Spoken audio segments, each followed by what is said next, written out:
పోయిన మాజీ మావోయిస్ట్ అగ్రనేత మల్లా రాజిరెడ్డి 40 ఏళ్ల తర్వాత మంథనికి వచ్చారు.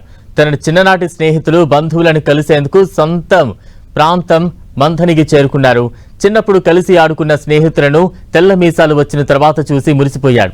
తన స్నేహితులను ఆప్యాయంగా పలకరించాడు. తమ చిన్ననాటి జ్ఞాపకాలను గుర్తు చేసుకున్నారు. 40 ఏళ్ల తర్వాత స్నేహితులు బంధువులను కలుసుకోవడం ఎంతో ఆనందంగా ఉందన్నారు రాజిరెడ్డి. రాజకీయాల్లోకి వచ్చే ఉద్దేశం లేదని, ప్రభుత్వం అనుమతిస్తే సామాజిక సేవ చేసేందుకు సిద్ధంగా ఉన్నట్లు రాజిరెడ్డి తెలిపారు. మా బంధువులను పాత మిత్రులను కలిసిపోదాం అనేటువంటిది ఇది ఆలోచించే రావడం జరిగింది.